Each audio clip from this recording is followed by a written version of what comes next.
Okay. I'm going to call to order the meeting of October 17th of the Bicycle Pedestrian Advisory Committee. It's not on here, but will you join me in the Pledge of Allegiance? I pledge allegiance to the flag of the United States of America and to the republic for which it stands, one nation, under God, indivisible, with liberty and justice for all. Go. Okay, we will start with open time for public discussion. This is for something that is not on the agenda. If you have something that is not on the agenda, now is the time to speak, and I'm going to ask you to limit your comments to 3 minutes, please. Okay. But we won't use the timer, even though we have one, so go ahead. But I'm watching. I have 2 items. Do I get double time? No. All right. First item, Larkspur has an upcoming meeting about South Eliseo Drive, and it will probably be held for the second week of November. This is for better bike ped travel on the street. And it's going to disappoint some of the MCBC people who wanted to have a removal of some of the parking on the street. They can't do that right now because there's too much parking needed for the construction crews. They're parking a long ways away, and then some of them get out their little e-scooters and ride down to the bridge or wherever. So there will be some better crosswalks. There will be some splitter islands. There will be some narrowing of the roadway lanes, but that's all for the time being. And then maybe 2 or 3 years from now, when the bridge is done, there will be some other considerations about bike lanes and so forth. And my second comment is about that Marin Voice article I had in the IJ about e-bikes. I don't think a lot of people saw it, so I'll leave a copy of it here. And I'm trying to look ahead because e-bikes are coming. I went into New Wheels the other day, and that place was buzzing. And Trek and Specialized both have a great assortment of e-bikes to choose from. And an e-bike weighs 50 pounds. If you put a 150-pound person on it, going at 20 miles an hour, that is not a good place if the path is crowded with e-bikes for a 3-year-old on a learner bike to be. So I'm trying to think of some alternative designs. I think the days of just putting down a mup and feeling good about ourselves may be over, but there are some alternatives, and fortunately we have time to think about those. So that's the end of my comments. Thank you. And that was Tom, one of our commissioners, just came in. He had some confusion on childcare, so he came in to say that he's got to go take care of the kids and he will not be in the meeting. So actually, we won't have a quorum. So I think the only thing we were really voting on were the minutes. So I think we still have a quorum. Is 4 a quorum? Oh wait, is this quorum? 1, 2, 3. Oh yeah, you're right. It is. I thought it was 5. It's 4. Okay, thank you. Hi, I'm Jennifer Malone. I'm volunteering with MCBC and the Friends of the Alto Tunnel. However, I just met Cindy, and I also live on South Eliseo, so I'll just throw in a comment or two. If you all are working with the police department and others, I'm glad that we can do anything that improves the situation and safety for cyclists on South Eliseo, and especially now with all the construction workers. Some of them may ride scooters, but a lot of them drive really fast in cars. So anything that can be done that breaks up the flow of traffic, especially because they go home from the construction site around the time kids are going home from school. So just a side note there. And I would say 3-year-olds, yes, but also some of us grown-ups who are using the bike path for pedestrian purposes, e-bikes are quite large and fast. I find it a little hard to distinguish sometimes in terms of how they're proceeding between that and a small motor scooter in terms of safety. It just again, I understand e-bikes are here to stay, but I think it's a challenge for making the combination of pedestrian, bicycle, and dogs, safe. It's enough to avoid those 3-year-olds who are wandering about on the path with their parents, kind of, when you're just on a bike. So anyway, it deserves continuing attention, in my opinion. So as for the Alto Tunnel, we do expect to be doing a lot more public outreach and alerting people to all of the ways in which working on the tunnel would be to the benefit of cyclists. And so we'd like to keep you posted on that. Thanks. Thank you. And just to clarify, our jurisdiction, this is Corte Madera. And so South Alicia is outside of our jurisdiction. That was an FYI. Okay, thank you. Hi, Jean Severinghouse. Hello, everybody. Next week, Safe Routes to School is going to do a walk audit for the connections from Redwood High School to the north. And I'll just remind us that the SMART train is soon going to be arriving to the north, and a lot of adults ride down Lucky Drive, and then it's really difficult to get across at either end to get onto the High Canal path. So I believe we're going to have a Corte Madera representative there. I'm not sure if Wendy Callens, you're great. So, we have Larkspur on Doherty. Here's Redwood High School. Mm-hmm. And then we have Lucky Drive goes straight north. A lot of people think Lucky goes to the freeway, but that's Pfeiffer. Mm-hmm. So Corte Madera is basically where the canal is, up past the gym driveway. And then it's the county, except as soon as you turn right on the north end of Nellen to get to the pedestrian overcrossing, you're in Corte Madera again. Mm. So this will take the work of all 3 jurisdictions, Corte Madera, Larkspur, and the county. So thank you all. Thank you. Any other member of the public wish to speak? Okay, hearing none, then we will go on to committee member reports. Are there any committee member reports? I'd like to report that there's pizza here for everyone. Thank you. Mark, So moved. No. David? I guess it's worth pointing out, I got a notice that the Central Marin Police Authority got a grant, I think it's a state grant, and part of that money at their discretion can be used for bicycle, pedestrian, and related enforcement. And so either members of the BPAC or the public can communicate with Central Marin Police and put in your wish list so that they can determine whether or not things like South Alicio and other matters could be the subject of that grant money. And the only other thing that I was going to comment on, I don't know if this is the only time or the right time, is I live up on Corte Madera Avenue, and a neighbor was kind enough to invest in improving the path, the sidewalk that goes up Corte Madera Avenue. It's pretty narrow. And I was pleased. I contacted the town because my longstanding concern has been that the moment somebody improves the sidewalk, we run into an ADA compliance related issue, that any improvements would trigger potentially a need to completely improve it, and it would be a huge undertaking. So I was pleased. I guess part of what I'm saying is I was pleased to hear that the town did look into that aspect, and the homeowner shouldered the cost and deserves our appreciation. And then finally, just what I was mentioning to you, Bob, this made me think more and more about our continuing obligation to look out for better sidewalks, minimizing obstructions on sidewalks and ADA, in that today I happened to stumble upon or come upon a 74-year-old man who had stumbled and had a severe head injury and was all alone on the High Canal Path paved part at Tamalpais.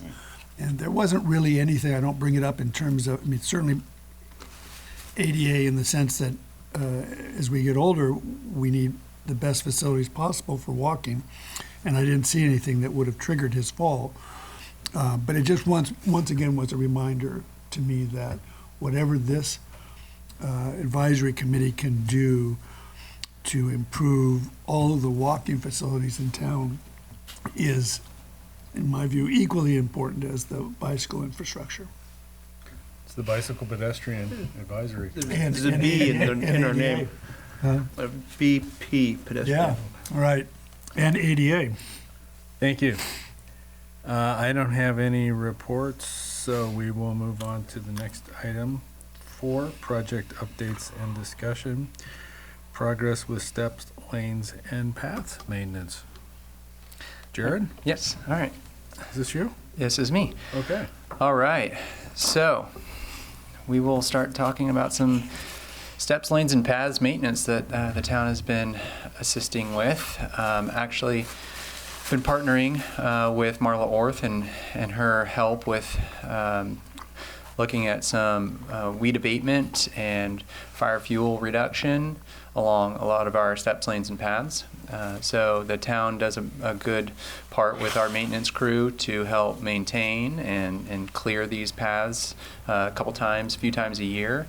But Marla's really stepped up to really spearhead quite a aggressive cleaning and abatement of fire fuels along a lot of the paths here in town. So I just wanted to touch on this isn't any construction of paths or building of paths or anything like that. It's just maintaining and clearing. But it is quite an undertaking, and we're very grateful for her, Marla's efforts in doing this. And what we wanted to touch on are some recent trails that have been improved, and we want to report that they're clear and they look great.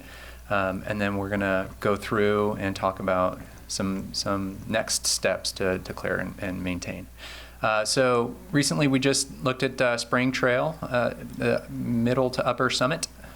So this one has some wood steps, and it had a little bit of vegetation growing over the stairs. I don't know if most people are familiar with this one, but it was nice to get up there and clean that one up. The Gene Bean Path, another heavily used mid Christmas Tree Hill stair path, and that was also cleaned up quite a bit, a little bit shorter. The Ridgeway stair, also cleaned of just some vegetation hanging out over the edges.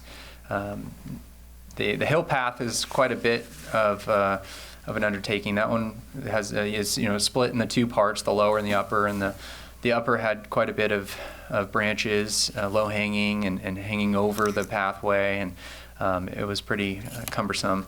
So that was a big job, and I have a couple of photos in the next slide to help show some of that. The California Lane, another quick one, and also not pictured on the Christmas Tree Hill, over at Chapman Park at the Tainter Steps. They spent some time clearing some vegetation off of that. So just as an example, here's Hill Path, right at the upper portion, and what we did was, you can see some of the dead material, some of the dead branches in the canopy are visible in that image. And here's a pile of what they cleared. And as part of the abatement program, they cut some branches and they would stack them on each end of the path, and then come through, and our maintenance team and others would pick it up and chip them. So. Yeah, that's been So it's a little hard to see with the photos, but you can see if I hover over it, these trees were cleared, and it's much more open and less dry brush and debris. Yeah, this is, quite a bit of this is the fire fuel abatement aspect of it. So a lot of it was looking at, dead and dying material to remove and properly dispose of, and with the trying to keep privacy in place where it's deserving, and a lot of homeowners along these steps, lanes, and paths like that, and so we try to respect that as well and not take out more than is needed. So this slide is really just going to touch on what we're planning for the next series to take a look at. So I'll go through these real quick. So there's a connector from Crescent to Hill Path. So that one has some maintenance that's needed, and we have that earmarked, but this is really just some vegetation clearing on it. So Pavilion Path is not a Give it a second. It does that okay. sometimes. The Pavilion Path here is not a through path, but it is a capable, evacuation route for several residences up there on the western or southern portion of Redwood. And currently, it's kind of a natural swale, natural valley where you would see drainage accumulate, and a lot of tree limbs and branches and foliage have fallen in there. So it's twofold for the clearing in this area to reduce that fire fuel that sits on the ground, the dried leaves and everything, but also to keep we have 3 drop inlets, drainage inlets in there that really take a lot of storm runoff in that area. So to keep that ground clear also helps out with some flood prevention and control in that area as well. And then not pictured on Christmas Tree Hill, but just slightly at the bottom of the image is Harmon Ave, which this is kind of a gravel road connector between Grove and Montecito.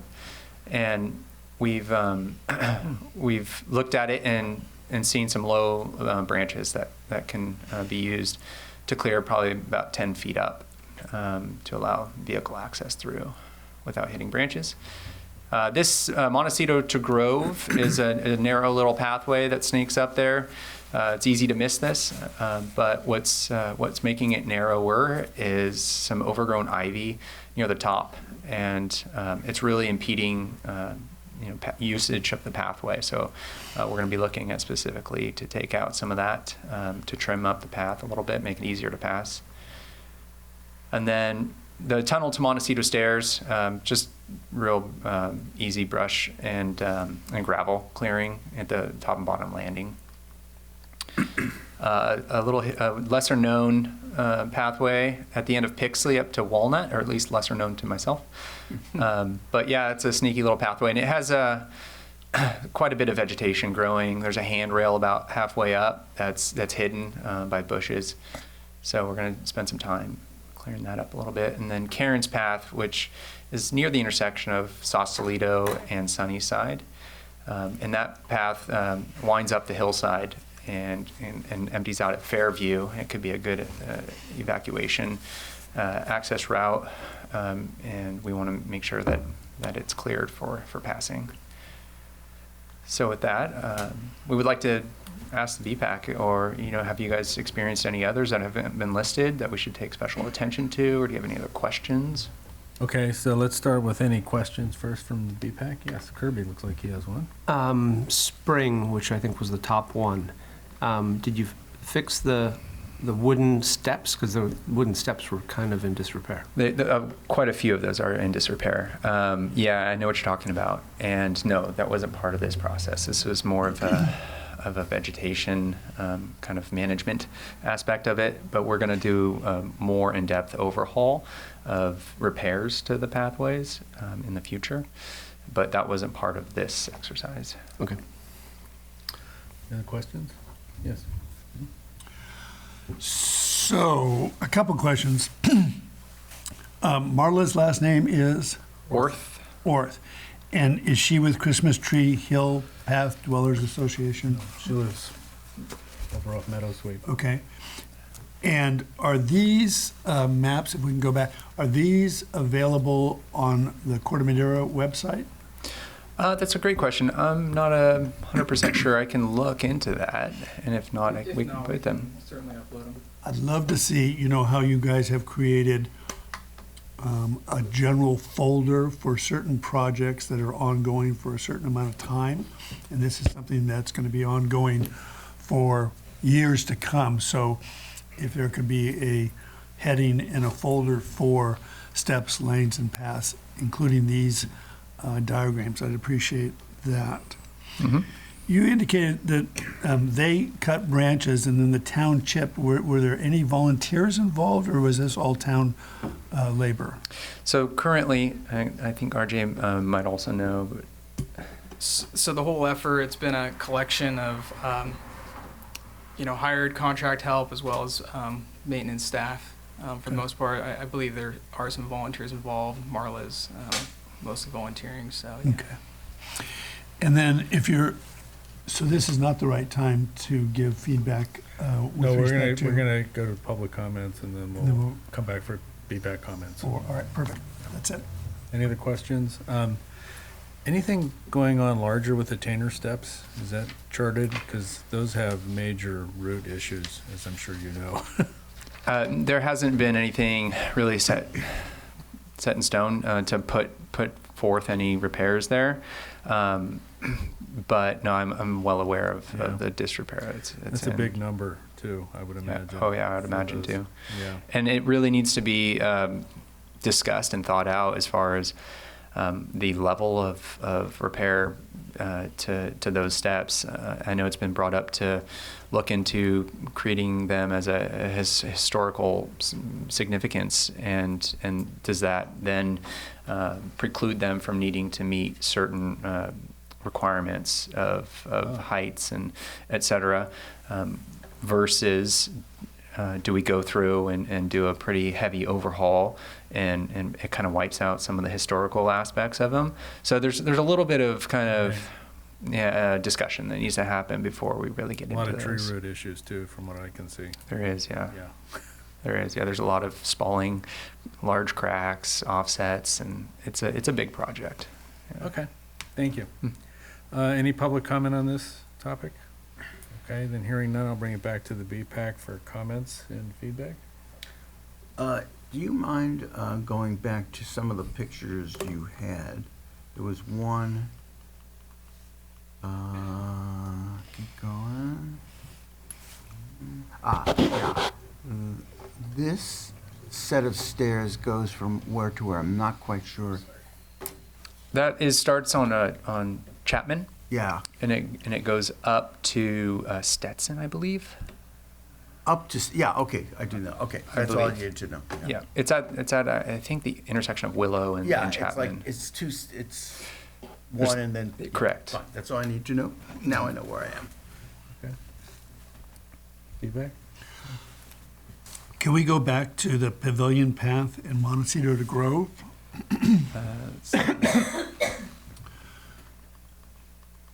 So, this has come up in our neighborhood response group, in that section of Corte Madera Avenue, excuse me, and Redwood would like to be able to get down into Chapman Park.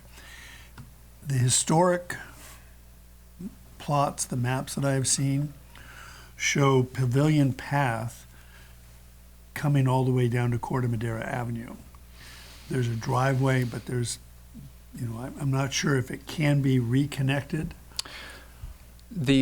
So what I've experienced is there's that shared driveway that's kind of where it shows Pavilion Path Right. intersecting Corte Madera Avenue. Right. And that shared driveway then goes up into that swale, that drainage easement that is accessible by the backyards of those surrounding, but I don't see that Pavilion Path going up and contacting Redwood. I couldn't see any contact happening there. All right. Well, if you can look at historic maps and determine if I'm accurate about that.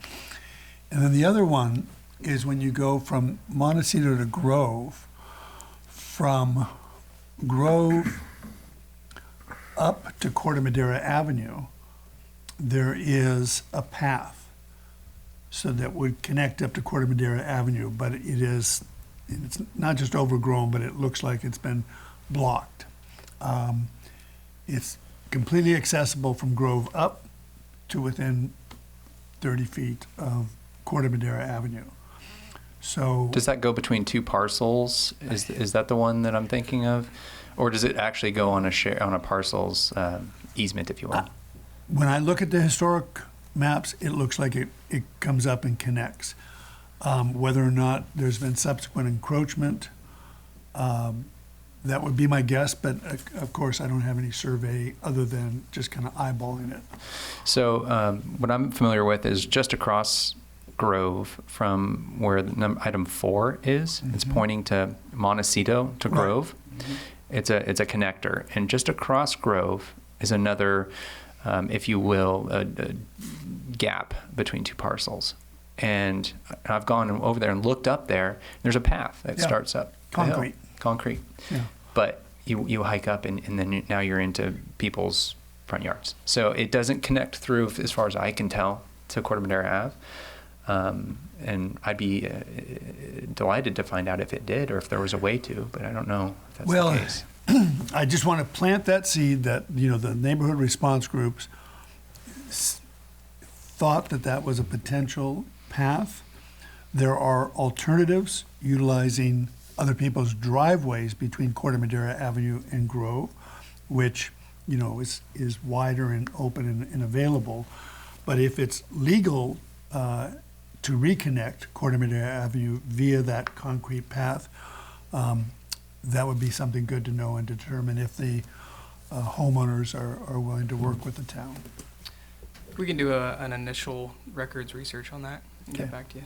Thank you. I think there's a path from Montecito up to Corte Madera Avenue. I actually haven't been on it, but somebody told me about it. There is. Yes. You can. I actually had it on this slide, and I took it off because I went and looked at it, and it looked Yeah. great. Yeah. I've heard it's really good. Yeah, it's Like, an nobody awesome knows little about it. connector. Yeah. It's actually right where First Street and Montecito connect. It's near that corner. You go down Montecito maybe 50 feet before you get to a business, and the path kind of looks like it's the back patio for that business. Yeah. And you just walk up, and then you see light at the end of the Yeah. path, and it just pops out on Corte Madera Ave. I was actually talking about one that's further down on Montecito. Oh, Near really? the end and goes Oh, up near the the hill, up to, apparently it goes up the hill and comes out on Corte Madera Avenue near where the fire road is.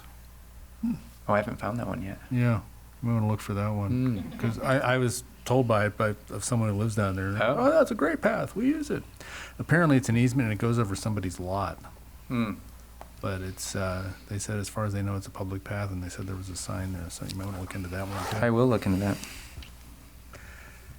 Okay, any further comments from the BPAC?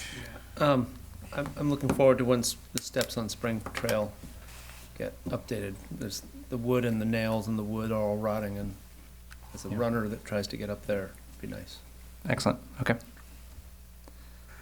Okay, anything else? And we'll move on to grant applications update. Gentlemen? All right. So this is hopefully a refresher. Last time we were here, in August, we gave a grant application update as far as what Public Works was pursuing for grant applications, and we've got tentative results in. So we're going to speak to those, but do want to highlight that they're tentative. So starting out with the Transportation for Clean Air Transportation Fund for Clean Air grant, the TFCA grant. We applied for this for a cost avoidant complete streets project, which, as you are aware, goes from Connow all the way fronting Highway 101 down to the Horse Hill Path connection. And at the bottom, you can see the typical cross section. We're going to be adding in sidewalks on the western side and adding a Class 2 bike lane going in the southbound or uphill direction, and a Class 3 shared bike lane in the northbound and downhill direction. There'll be a little bit of widening of the road to accommodate all of those modes. So the construction estimate, about $2.7 million. We previously hadn't secured any grant funding, so this would be the first grant award for this project. So we're looking good, sitting nicely for $416,000. So happy to report that. Great. Any questions? Any questions from BPAC? What's the level of engineering that's been done to look at it? So we're pretty close to 100% design on that. It's just a matter of when we want to prioritize it in the work plan. I think we came to council back in the spring. I think it was in the summer 21, 22 range. Do you know off the top of your head what the vehicular width is? Is it 10.6? Is it 10 foot? Do you know? So it currently varies quite a bit. I mean, it probably changes 4 or 5 times as you go down that corridor. Obviously, we have the sidewalk there that goes to about Marin Joe's and then stops. So Right. and then from there we extend the sidewalk with retaining walls and such. Right now, you can barely fit in a parking stall and 2 lanes with a little bit of shoulder. So it's constrained, but with all the additions, we think we can, we're confident we can get this cross section pretty much the whole way through. Okay, and there, my eyes aren't good enough, what is the vehicle lane? 11 Is it feet. 11? Yeah, And then I think 12 and a half, including the sharrows. Okay. right. So my only comment is, I say this over and over again, is that wherever, you can reduce the vehicular lane width to accommodate a little bit more for your Class 2 bike lane, there's really no reason to have 11-foot lanes where your speeds are these. I mean, and I say this over and over again, but the lane that's closer to the zipper on the Golden Gate Bridge is 9'8" to 9'10", and accommodates people going 60. So I'm just always encouraging Public Works and your engineering people to slow the traffic down, vehicular traffic with a little bit narrower lanes, and give the bikes a little more room. That's all. We're just doing questions first. Oh, So I'm just- sorry. That's all right. I'm So sorry. I always and forget we'll go that. through each of the projects. So typically what we do is we have questions first, then we hear any public comment, and then we have comments back from the BPAC. So that's okay. No big deal. think I'd It's remember. okay. We're gonna, You gotta train us, man. Stick with it. gotta keep the meeting going. Any other questions? Any member of the public wish to comment on this particular topic?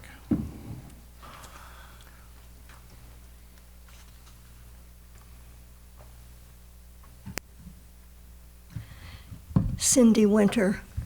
I'm familiar with Cano and Casa Buena especially, and I have a sad tale to tell. 35 years ago, before there was much bicycle traffic on Casa Buena, a young man was going down it, and his parts of it are quite steep, as you know, and a car came out of one of the adjacent roads and plowed into him. He went to the hospital. He went to rehab. Eventually, he came home, and that's where I met him. And I just have a vivid recollection of that meeting. It's odd the tricks memory plays on you sometimes. And he didn't make it. He died about 6 months later. He just didn't have that vital energy to keep on improving.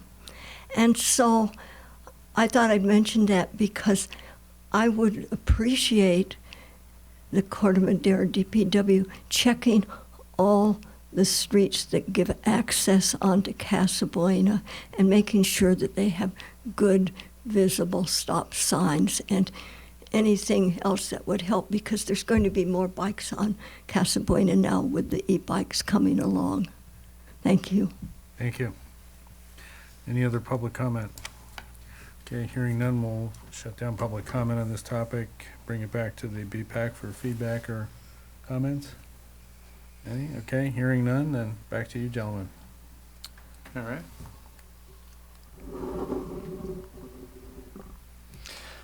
So next, going to go into the Safe Pathways grants, which we had 3 of them. I'll go into each one, but quickly, it's the Larkspur Class 1 Path Hart Street Connector, Pixley Redwood intersection improvements, and the Rescope Tie Canal Path project. So starting with the Larkspur Class 1 Path Hart Street Connector. So we are confident that we received some grant funding for this, but the project itself has not been modified since original application. Really, it's based on our current demand of projects we have in the hopper and trying to deliver. This one kind of is looking like a 21, 22 project to deliver. So we're still a little ways from jumping into the design. There's a lot of aspects and facets of this that we'll need to get ironed out and really fully designed before we get to a final solution, such as the neighbor there that has the old path crossing the property line. The current layout that you see here cuts through quite some dense vegetation and trees. So there's, yeah, quite a And bit. Just to speak to that, this is just kind of a preliminary alignment. Certainly there's room for discussion about improving that, adjusting that as you know, everyone sees fit. Yeah, and we'll bring this back, you know, through council and through BPAC, you know, as we get closer to a better design and when we start doing some design on it. But yeah, it was estimated about a $500,000 project. A lot of retaining walls going into that, and repaving of paving of Hart Street. And then, you know, $400,000 is our tentative grant funding that we're looking at. So quite a bit of that overall construction cost in grant dollars. So we can do questions per each of these, or we can Why don't we go do all that? three of them. Yeah. Okay, why don't we do that? So to be clear, that's not a final design. You guys are going to figure out what the final design is going to be. There's a lot of work that can be done on that, right? Okay. Absolutely. Yeah. Just wanted to clarify. Any other questions? No?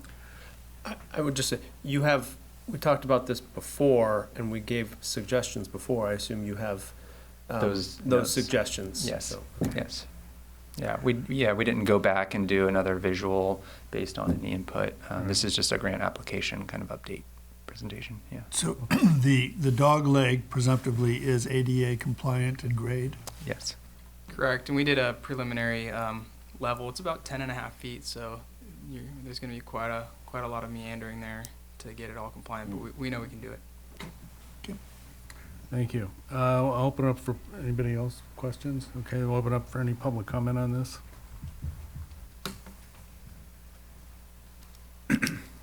Hi, so I use this pathway a lot. Can you give your name, please? Oh, sorry, Pat Ravazio, 427 Oakdale.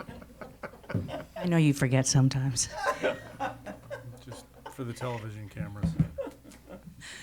So Cindy and I met over Running out here of time. because we're very concerned about this design in that if you go over to Edna McGuire, they kind of did the same kind of thing, taking the school kids up, and nobody uses it. Everybody comes down the hill because this is a really difficult turning point, especially for a kid on a bike.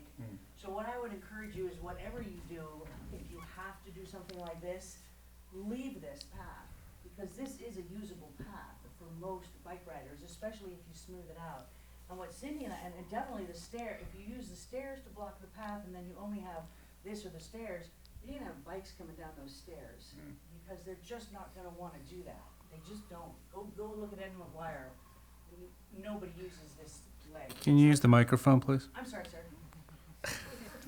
So if you can just not do the stairs and retain this path, I mean, if you start the grade coming up like here, you may be able to just make it with a nice curve around that way and come up and not have to do all of that. Because you're right, that's a ton of vegetation and trees, and neighbors aren't going to like you cutting through all of that. And I just think this is a real high impact way to solve this problem when there's a much lower impact way that people will actually use. And I know Cindy wants to say something too, because she felt even more strongly than I did about it. I think Pat's right on. And I'm looking at that dogleg path, and I'm wondering what it's for, because if it really must be for ADA, how wide does it have to be? So that might save you some money. But then on the other hand, you're going to have to cut down trees, and I feel very strongly that the neighbors, the immediate neighbors, should be consulted. So, and then she's right, the little kids, the little boys are going, it will be a rite of passage to ride your bicycle down those steps. And so if there could be a curved path off to the side, I think she should be on your design team. That's all. Thank you. Jean Severinghouse, I just wanted to say that this was a request from Safe Routes to Schools, and I love the design the way it is. I wouldn't object at all, and it would work for a lot of people that have requested it, so no objections. Thank you. Thank you. Any other public comment? Bring it back to the BPAC for comments. And I know a big challenge on this is we got to be ADA compliant, and which is huge. Right, that's correct. So to address one of the questions, yeah, typically 5 foot minimum is what you're looking on a path.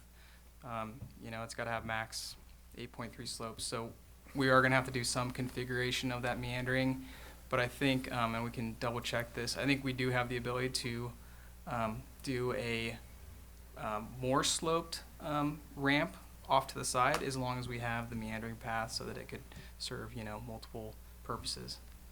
So that's certainly something we can discuss further if that's the direction people want to go. Okay, thank you. Next project. All right. You guys been getting a lot of money, huh? Hard workers over here. Sales tax. These are grants. All right, so next project quickly talking about here is the intersection improvements at the Pixley-Redwood intersection. So this grant application was for a small, it was in, the safe pathways were broken down into two application pools for large projects, up to $400,000 contribution and up to $50,000 for small projects. This was one of our small project applications. And what we're looking at doing here, really some ped safety and improvement enhancements at this intersection, putting some bulb outs in at the corners, reducing or pulling back some of the vegetation at that north corner there, installing some drainage infrastructure, and really just bringing the peds out and reducing their crossing distance and increasing their visibility.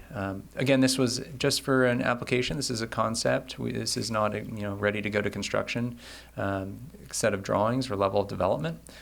Some other ideas that have been discussed, if some added striping to help the motorists navigate around there for safety, some red curbing for increasing sight lines. So, yeah, this is one that we're pretty happy in receiving tentatively the $50,000 award for the small projects. We have a rough estimate of about 150, so about 33% of the construction dollars. Any questions? Any questions from BPEC? Hearing none, I'll open up for any public. I was a little slow on the gun there. That's okay. I noticed in Golden Gate Park they raised a sidewalk on JFK, they raised the crosswalk, so that way the cars slow down because it's a speed hump essentially. Mm-hmm. Have you thought of doing that on the Pixley crosswalk? Whoa. We'll see if we can give it a second. It did get brainstormed. I think, we can give that further consideration. I think with the bulb outs, and if we want to improve that, are you talking about the extension of Pixley or both? I guess the crosswalk. Yeah. So coming down on Redwood, it's a stop sign, so I don't think it would necessarily require it, but we can certainly study it. And then on the one where you're going straight on Pixley, if we felt we needed additional improvements, we could consider some flashing beacons. I think would be a preferred option. The raised speed humps, they do make noise, especially for people when they're sleeping and they hear the bang, and then there's a number of other reasons, but that just being one of them, but certainly would give it some thought. They have an active group on Pixley. I know from other projects. Any other questions? Okay, then we'll open up for public comment. Questions? Jean Severinghouse. Can you explain, this was also a Safe Routes to Schools request, and I'm thrilled that you're getting money. Can you explain why there's no crosswalk across Pixley on the bottom side of the slide, please? Because don't a lot of kids come down to go to school and need to cross there? Yeah, that's an existing condition, and, we tend to agree with it. There's less, the primary movement is turning from Pixley to Redwood or vice versa. And so if we can get more kids crossing on that side of the street, then I think we're better off.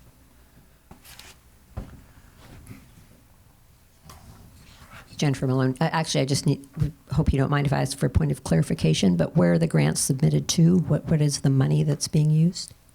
Yeah, it's Safe Pathways, which is the funding mechanism for the Safe Routes to Schools program. and we submit them through the Transportation Authority of Marin. Got it. Thank you. Thank you. Anybody else? Bring it back to BPAC for any comments, feedback?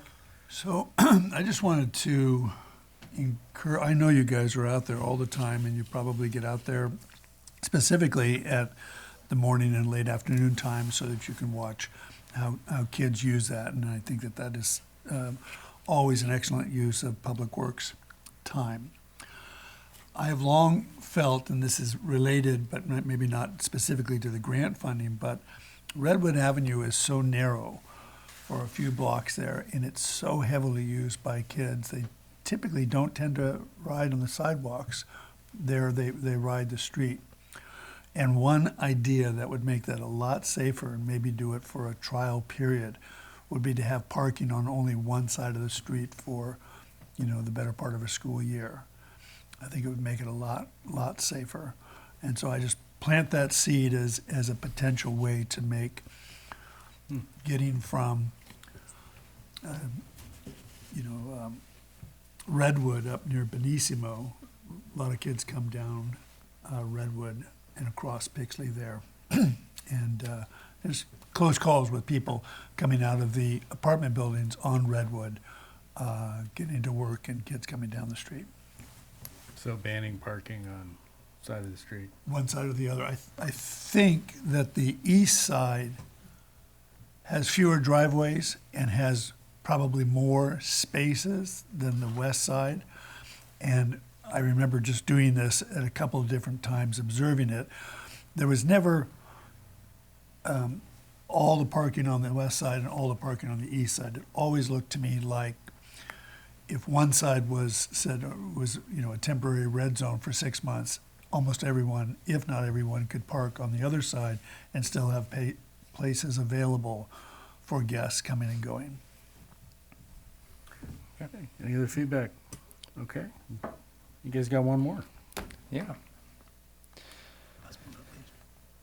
All right. So the High Canal path improvements. So this has been rescoped. We brought it to BPAC with the discussion about from the Sandra Marker Trail to Lakeside, which is a dirt section along the canal.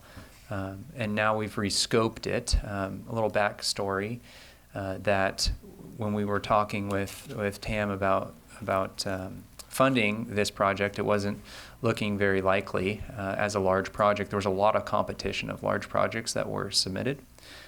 So we looked at the opportunity to scope it down and get this into a small project category in which there was a high likelihood that this could get grant funding for it. So we looked at, okay, well, it's such a heavily used path for children in the community right next to Redwood High School there, and south down to Neil Cummins as well. So is there an opportunity to improve the existing pathway just for those users that do use it, and the northern portion of it that's paved was starting to crack and starting to lose the smooth surface, and we took a good look at it and realized this is a candidate for receiving a little bit of an overlay, and the timing just worked out great because as many are aware, there was a bank slide repair for the High Canal project right next to the Sandra Marker Bridge, and we were able to dovetail it with that construction process and have them go forth and put a new pavement overlay on that northern section there. And you can see in that left-hand photo is beautiful. So we're happy to report that has been resurfaced for that section.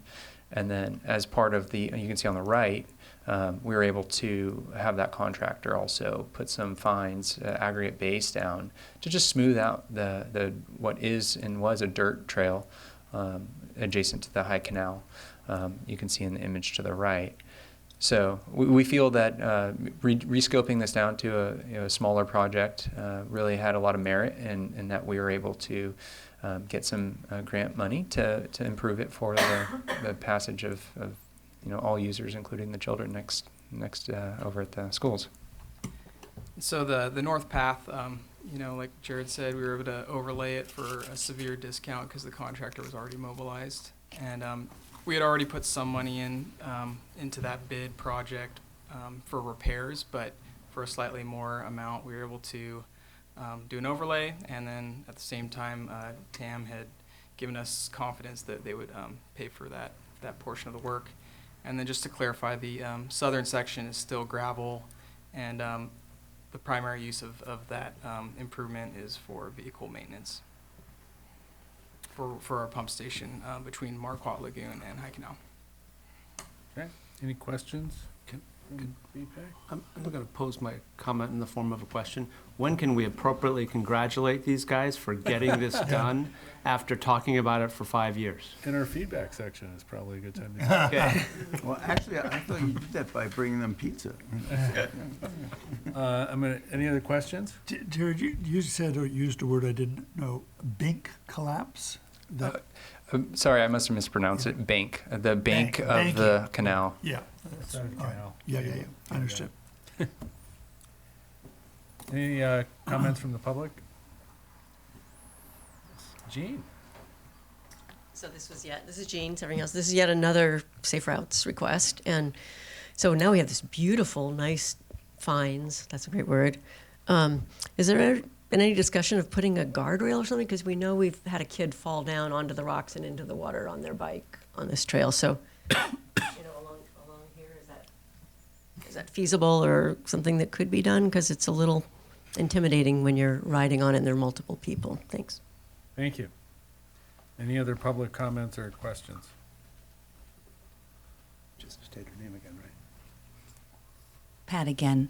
I just want to say I've been wanting this to happen for 30 years, ever since we first moved here. And the fact that you are making this happen, I just bow down to you. That is just miracle work. Thank you very much. Ditto, right. I would like to compliment the DPW on this path too. And I was curious, are you going to put any bushes or green things on the bank? Because then if a kid fell off, maybe if the bushes were big enough, he'd fall into the bushes, not into the water. I don't know. But it's just a huge improvement, so thank you. Thank you. Any other public comment? So RJ. we have that erosion fabric. We plan on planting that quite extensively. That was part of the permitting with the resource agencies, but we've held off because we want to see some rain in the forecast to increase the chance of survival. Okay. Do you want to address the guardrail issue, or is that a? So the gravel path is it's really an informal path. I think we would at least at the moment hold off until at such time in the future if it were formalized. But right now, it's really the primary use is for maintenance vehicle access to the pump stations. Right. That's technically what the easement is for vehicle access. Yeah. So, thank you. I'll talk to you offline. Yeah, green bushes are not gonna help that. Feedback? Yes. Yeah, I can't believe you guys did this. This is fantastic. We've been talking about it for so long. People have wanted it before we even formed this group. And good job. Thank you. Any other comments? Or? Yep. What impresses me, as well as just getting it done, is just, what I refer to as just being nimble, being able to rescope, recognizing that you had the contractors out there moving as quickly as you did, and then securing grant funding is terribly impressive. I think, I'm not sure that prior, it would have happened under prior administrations. And so I really, I'm impressed and congratulate you. The only other comment or question I had is whether or not you got any neighbor comments or pushback from anyone that didn't want to see this work completed, because there has been some objections in the past. Certainly on the subject of paving the southern portion, there was pushback. But just when it came to paving is all that I heard personally.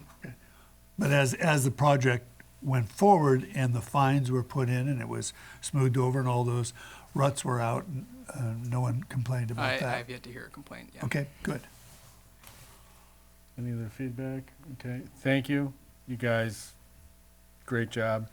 By my count, you've got almost $1 million in grants in these 4 projects. And I know how hard it is to do a grant application and how complex and competitive it is, so thank you. I mean, that is like fantastic that we're getting that money because we can amplify that with the town's money. So thank you guys for doing such a great job on that. I really, really appreciate it and can't say enough good things about it. Thank you.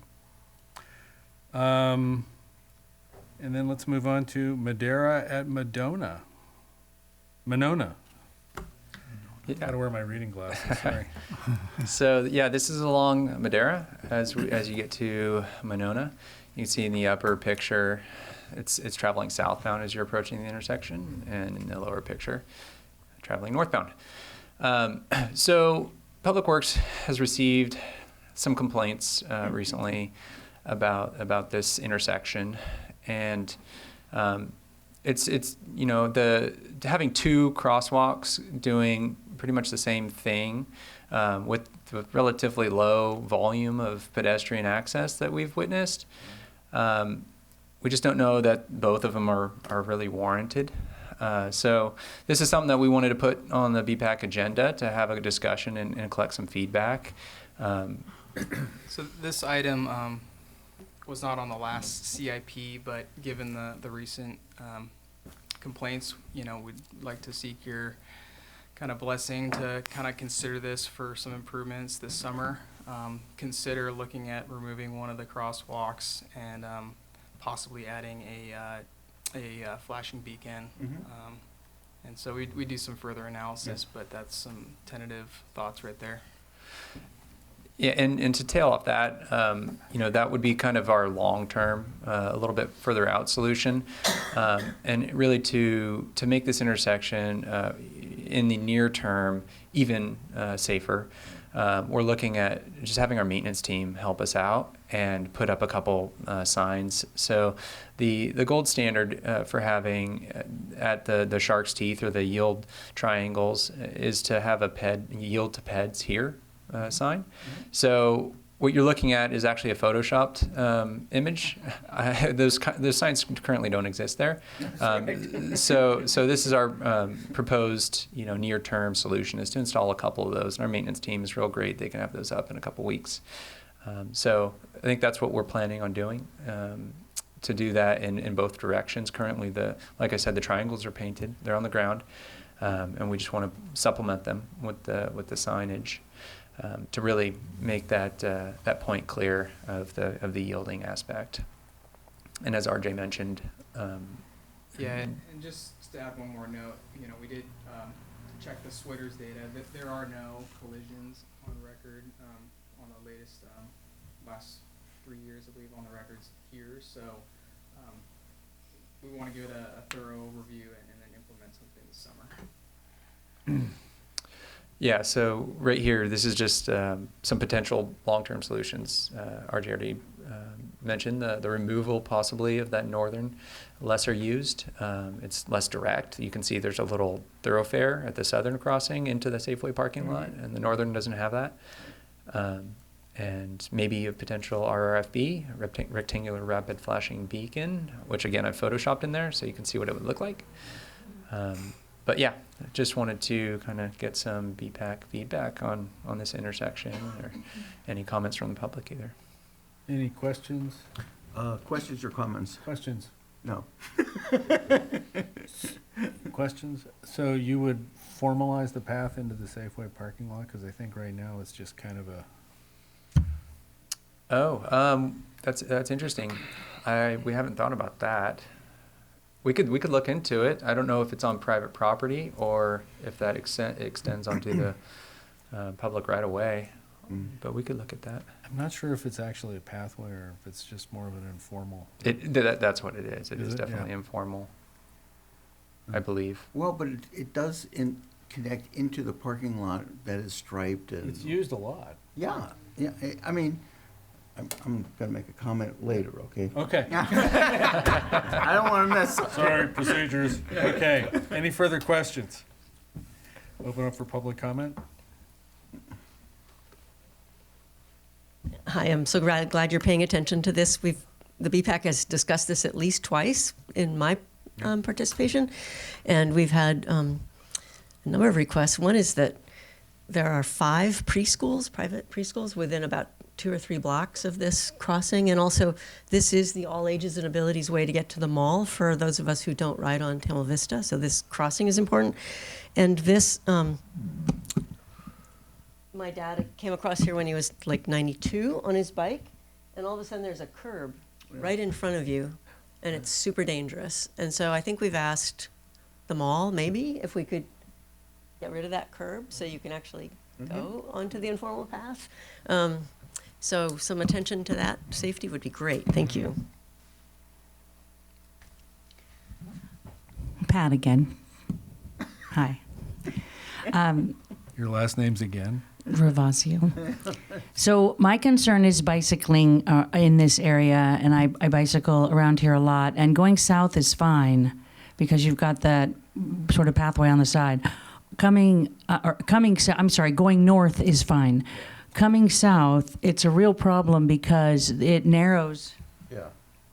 right in here, Yeah. and this is really tight. And what I do is I like to ride on this road, this facing road, but there's no way to keep going, even through the crosswalk, without climbing over all these walkways. So it would be really great to just have a bike, a green arrow back over in here, and then somehow make it so you can go from there to there.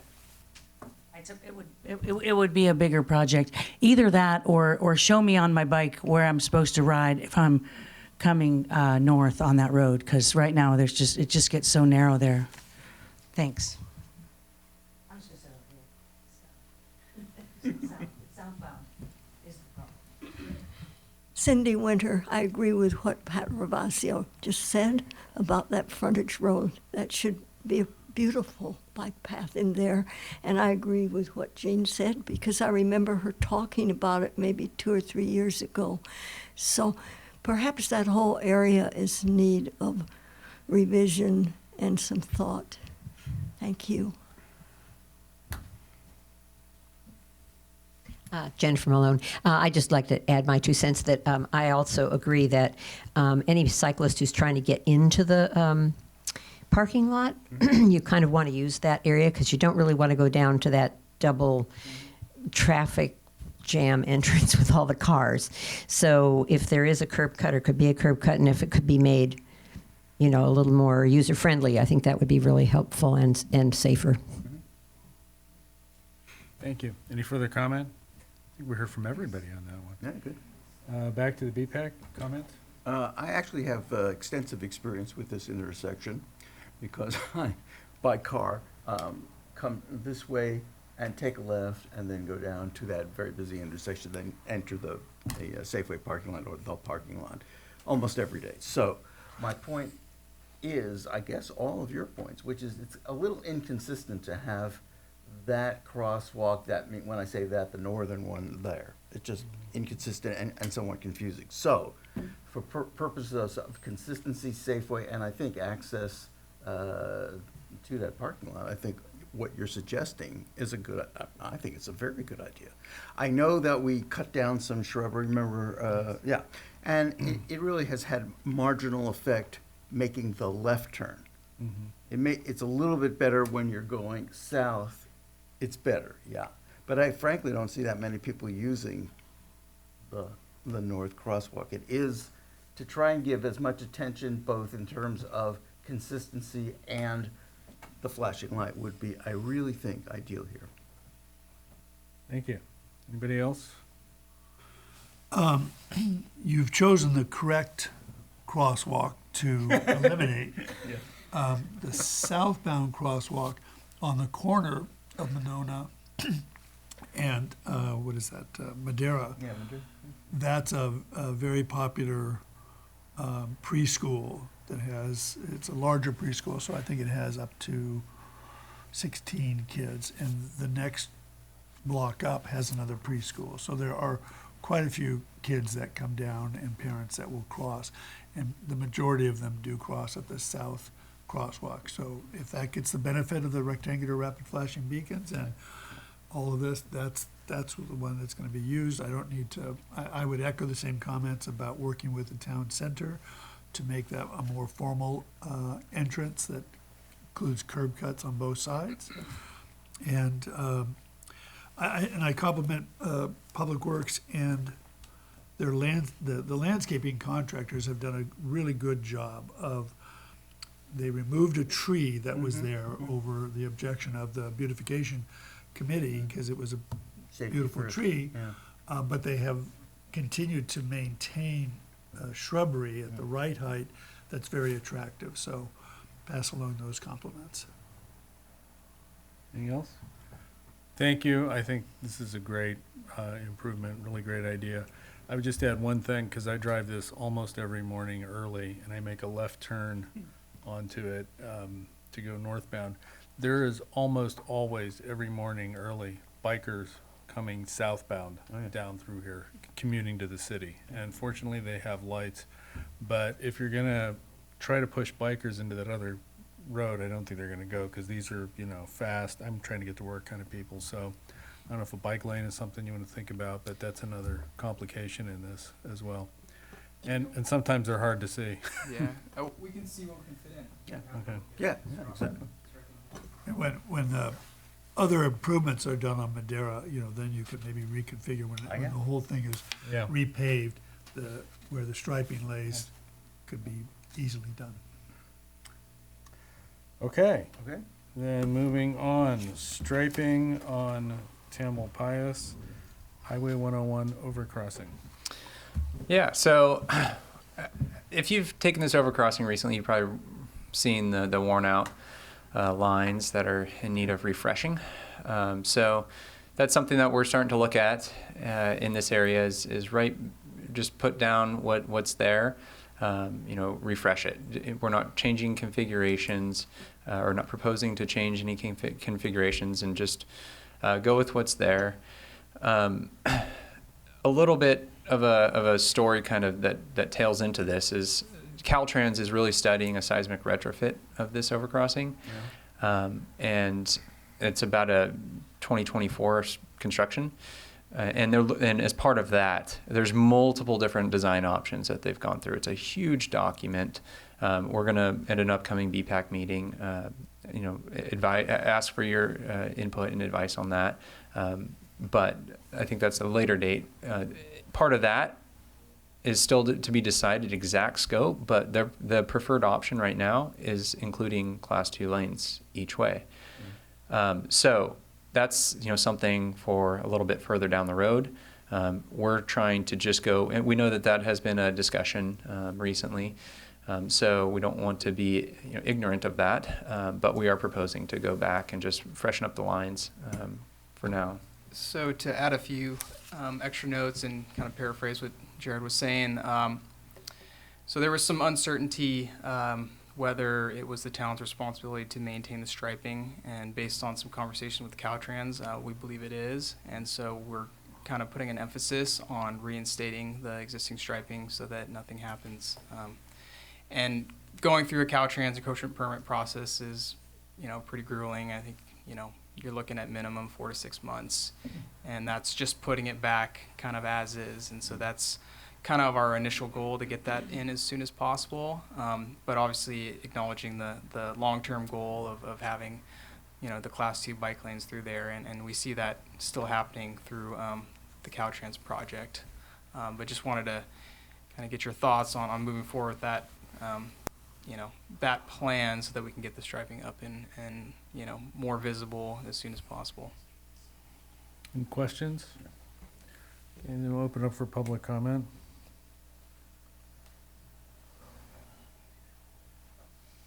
Jean Severinghouse. So Skidmore, Owings and Merrill and a volunteer group did a bang-up proposal for a pedestrian bicycle overcrossing attached to the north side of the bridge. And I did see on the new PID, the Caltrans PID, and Tam noted it too, that there's something listed. It was listed on the last one as priority 155 statewide for bridge repair, whatever that means. And so I guess I'm wondering if you know if they've ruled out like doing some of the pedestrian overcrossing on the north side and reconfiguring the ramp so that the ramps, it's one ramp going north instead of two ramps, which is what blocks all the traffic on the freeway. So what, if anything, do you know about the Skidmore Owings Merrill proposal? So we just got a copy of the PID within the last week. It's a 100-plus page document. We haven't had a chance to go into it in detail other than confirm that the Class 2 bike lanes were shown.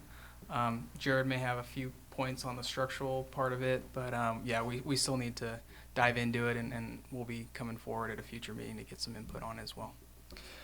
Yeah, I was able to do just a quick cursory review of it. I didn't really get to dive into it, unfortunately. Something I did notice was a comment from Caltrans structural team that the exterior girder was incapable of supporting such large cantilevers out to the side. So that was, not leading me to believe that the cantilevered version of this ped overcrossing is going to be, structurally feasible. Not to say there is not another option to get it across, but yeah, I haven't got a chance to really look into it in depth, but I do remember reading something to that extent. Can I just finish? So just to be perfectly clear, the request is not to have Class 2 lanes, because there's a lot of us who can't ride a Class 2 lane across this bridge. The request is to have a separated ability to get across. Thank you. Pat again. I was also on this committee, and I do know that the people at Skidmore, Owings, and Merrill are saying just recently that they do have cooperation from Caltrans to really create what they basically called kind of a New York High Line kind of safe and separate bridge that runs directly north of this crossing and parallel to it, with actual drop downs into both shopping malls, so that it really does create this seamless connection between the two malls, and also for all the children to ride their bikes to school. And just one point that I want to mention that we need to fix sooner rather than later. It fills me with shame every time I see some worker from the mall trying to get on a bus Down there. right here. And, I'm whipping around like everybody else right here. And if you're coming quickly and this pathway right here, is this where you're talking about striping? Because we're having these, low income, lovely people with their babies and strollers actually crossing a highway ramp with absolutely no markings, nothing that says watch for pedestrians. I mean, at least we need to stripe it. I think flashing lights, it fills me with shame every time I drive there and I see somebody trying to use public transportation, and how hard we make it for them to take their lives in their hands in order to get on a bus. And it's probably Caltrans' responsibility as much as ours, but somebody's got to do it. Cindy Winter, this is the first I'd heard about that high canal crossing. Possibly, maybe positively, I hope, but I have support for that from MTZ, and I will send that support to DPW and to Pat and to Jean, so you can wave it around to Caltrans and say, look what we have here. It's for overcrossings across 101 specifically. MTC supports that idea. Thank you. Any further public comment? Hearing none, I'll bring it back to the BPAC for comments and feedback. Yes, Kirby. Yeah, I guess I'll start with a quote. Cindy Winter, who says, "I've never met a POC that I didn't like." Okay. But that being said, I would point out if we are, in fact, we went from talking about striping to a POC.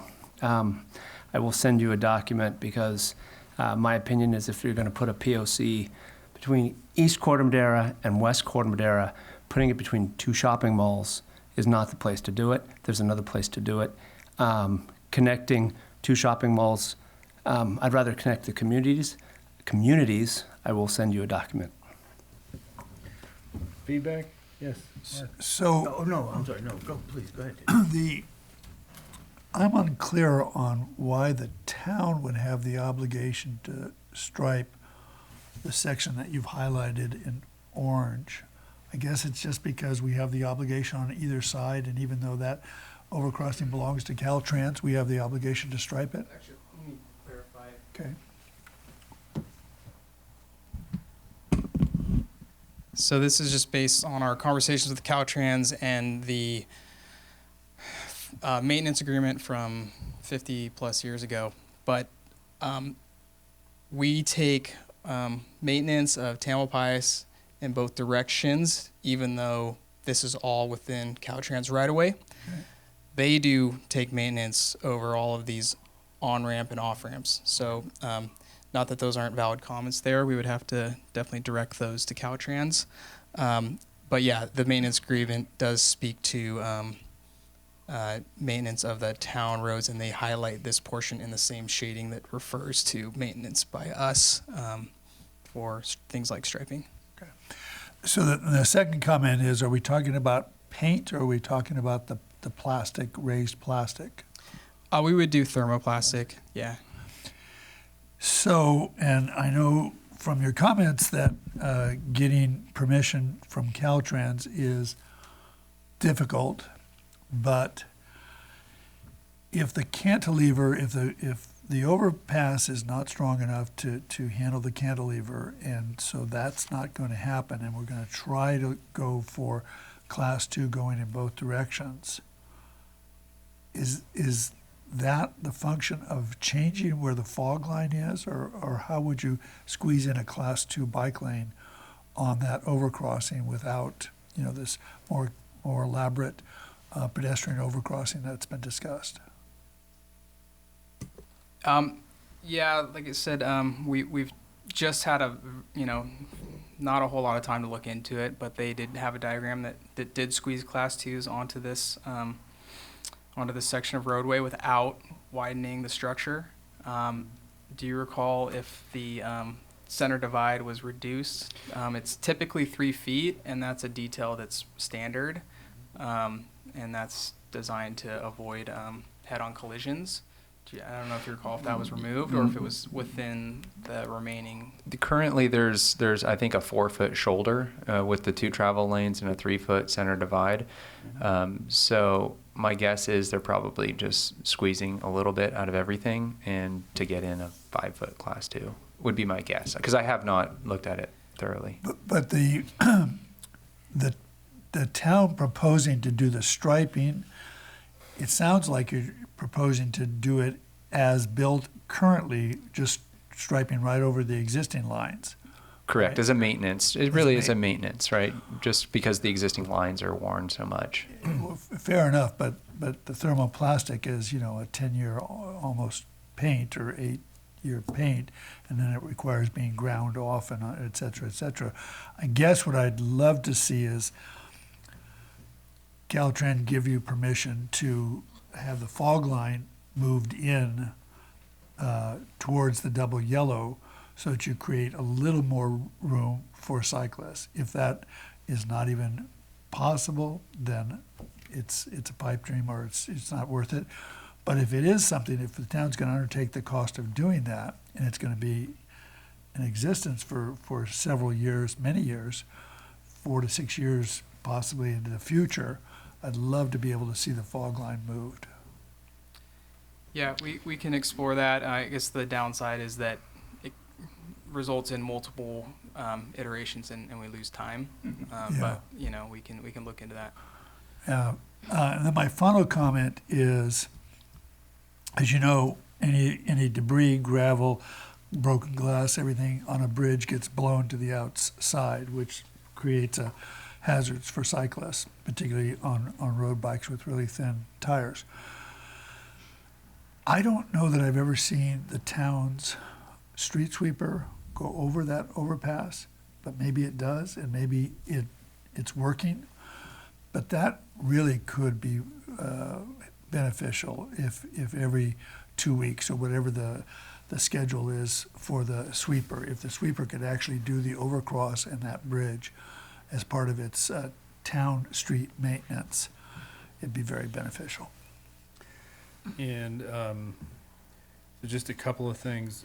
These guys are still relatively new, so they don't have a lot of the background and the information on this. The whole thing with the retrofit, this has been one of the most problematic pieces of roadway in the town for years. I mean, Bracken used to go crazy with this thing because it's sinking.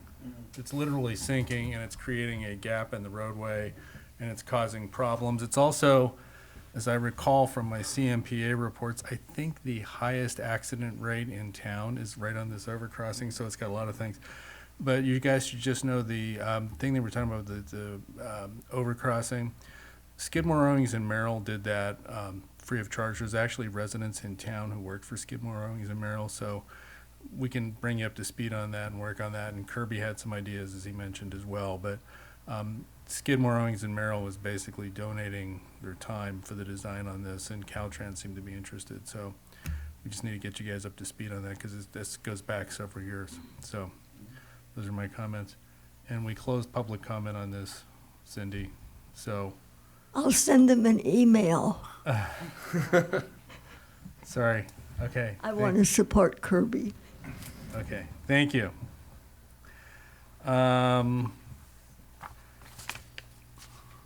Approve the minutes of the August 15th meeting. And we said we have a quorum. So moved. So moved. No changes. Is there a second? Second. All in favor? Aye. Aye. And next meeting date, December 19th. And we are adjourning the meeting. Thank you. Thank you all so much for coming. We really welcome. appreciate it.